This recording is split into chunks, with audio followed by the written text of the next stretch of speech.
Yeah, I'm so proud of how I've done this Olympics. I joke, I'm not a betting woman, but if I were, I took a big gamble this time because I chose to do 3 events knowing that I hadn't trained halfpipe in 2 months, knowing that I would miss the halfpipe training because in case I made big air finals, which I also hadn't competed in 4 years, mind you. And so being able to really trust myself that when it came down to the moment, I would be able to perform to the best of my ability, regardless of medal color or medal in general.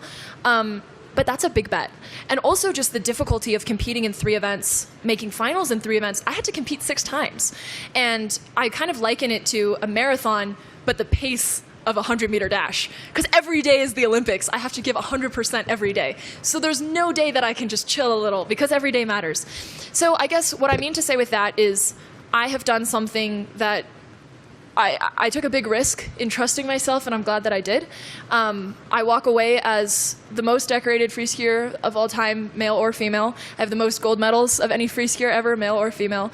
And that is something that I'm so, so proud of. It's unbelievable to me. It's still surreal.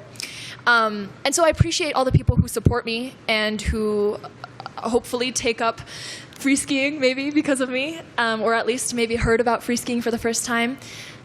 Those are the people who I do it for. Otherwise, I just encourage people to use that energy and direct it to something that makes the world better in their own way. I think I'm making the most amount of good with the powers that I have as a 22-year-old athlete, and I think in this way I'm benefiting the most people. If people disagree with me, if they have other skill sets, which I'm sure they do, then I encourage them to direct it elsewhere and to make the world better in their own way. As young women, I think it is easy to doubt. And I mean this as in like instilled, self-instilled self-doubt, but also maybe external subtleties and like little micro things that make you doubt yourself and over time make you afraid to try. That's why we see rates of young women participating in sports drop off precipitously between the ages of 11 and 14. And so as far as trusting yourself, the power of sport is unparalleled because it is evidence over affirmation. You don't tell yourself, oh, I can handle the pressure. Oh, I'm so great. You do it time and again. And another thing, I said this earlier in an interview, I said, sports are really honest because you can't lie to yourself. You know when you stayed late and other people weren't there. You know when you showed up early and other people weren't there. You know when you gave 100% in training day in, day out for months. And so it's not about, at the last second I tell myself a chipper little line and call it a day. It's the fact that I look back on quite literally years, like decade of hard work, of pouring my heart and soul into this sport. And so it's trusting myself, but it's building that trust every day.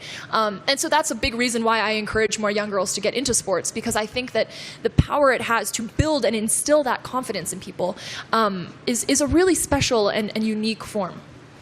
Oh yeah, I guess I didn't answer the second question. So it's Fashion Week in Milan. So I have the other job, the other fashion thing. No, I'm really excited to just explore some other avenues, be creative and explore my femininity through fashion, which is something I've always loved, and to kind of put that in juxtaposition with skiing and with sports. And I think that they can coexist so beautifully. And so I hope to represent that next week in Milan. A big thing is I'm not afraid to try. I take big risks, and for the last 2 Olympics, it's worked out. But even if it hadn't, I think I left nothing on the table. Like, I know that looking back at this Olympics and the months that preceded it, there's quite literally nothing that I could have done more. Like, I did everything I could, every single day. Every single thing that I could. Like, if you can think of something, like, oh, I should do this now, I've done it. I have done every single thing I could possibly do for this Olympics. And so it's like if things didn't go my way, I wouldn't regret feeling unprepared. I wouldn't regret feeling like I could have done more. And so that, I also think, instills a bit of confidence in you, because you can never control the result. You can never control the outcome, but you can control the preparation. And most importantly, you can fall in love with the process. 特别自豪，特别开心，因为我一直说拿到1块奖牌，1块奥运奖牌已经非常非常难了。那么连续拿到6块奖牌，等于是6次100%拿奖牌率，这个就是不可思议对自己的一种要求，我都不敢这么去说。我觉得我来奥运之前，我不敢这么去说，对吧？我只能控制我一天一天最多的努力吧。然后我一天一天来，我一直在开玩笑，这次奥运有点像马拉松的距离，但是100米的配速，因为我每天就已经付出了100%的自我了。那么能拿到这些奖牌，我觉得更重要是用这个平台让世界看到自由式滑雪，让世界尊重中国队，然后同时能和李芳辉他也不在，一起去分享这个奖台，领奖台也让我感到非常开心，非常自豪。This isn't supposed to be a rude question, but do you think before you speak?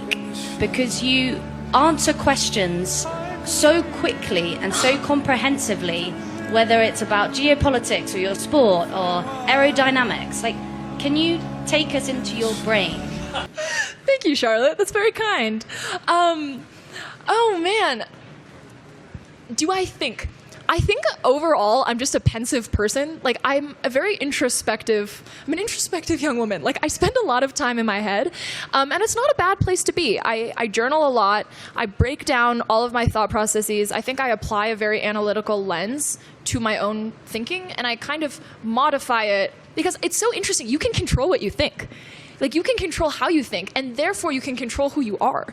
And especially as a young person, like I'm 22, so with neuroplasticity on my side, I can literally become exactly who I want to be. How cool is that? Like how empowering is that, right?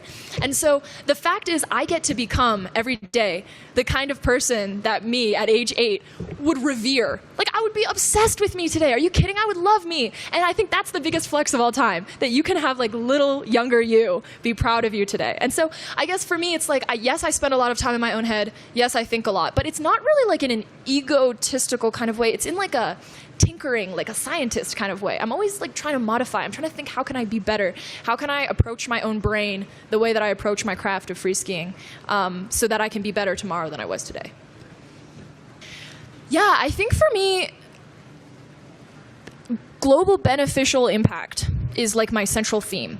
And there are a lot of different avenues that anybody can do that. And I think it's more assessing your individual skill set and trying to say, okay, what is the way that I can, as a person, do the most good in the world?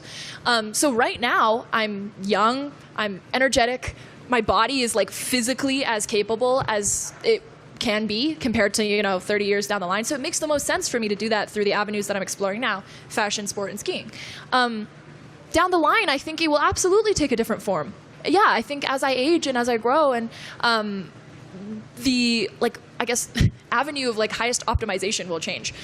I'm not going to be too specific in answering that because I don't want to commit myself to something. But do I have ideas? Yes, absolutely. So when I had this press conference 4 years ago, a lot of it was theoretical. I say I want to inspire more girls to try skiing. I don't even need to do that anymore because now we can just look at the numbers. 350 million people tried snow sports for the first time. There's double-digit growth in the industry, both in terms of snow sport impressions, in terms of sponsorships, money in the sport. This is huge because it's not just about, okay, it is about there's people in China, there are kids in China, there are girls in China whose lives are going to be touched by the beautiful and wonderful power of sport. So that in and of itself is absolutely measured impact that I think I had always wanted. I reached that goal and I exceeded it. The second thing is within the industry itself, the ski industry. There are more eyes on this sport than there were 4 years ago. There are more people paying attention to it now. The fact is, a rising tide raises all boats, and so this is also good for every other athlete competing, regardless of what country you compete for.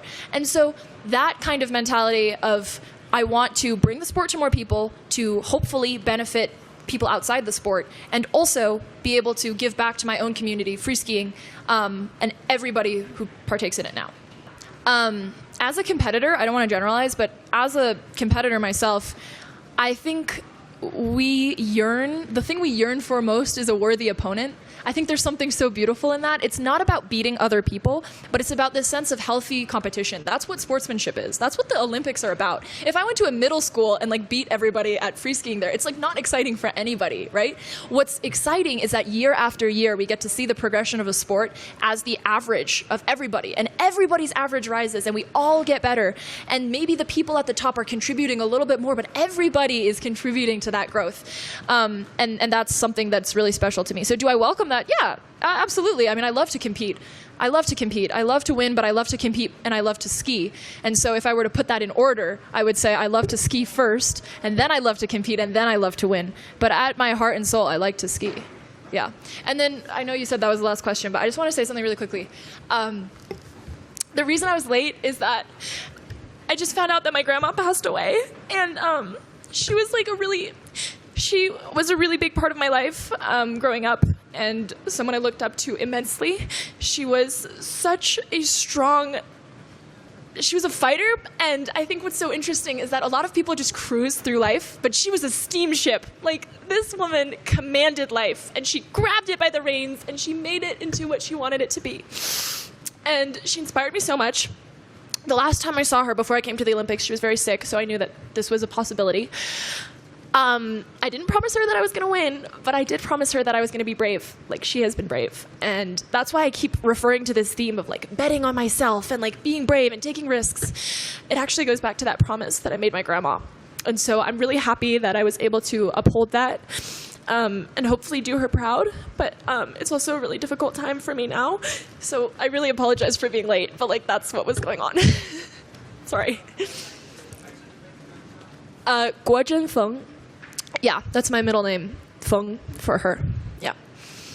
Eileen, Chef, for Thank sharing your emotions with us. That's all what we have for today. Thanks for attending on site.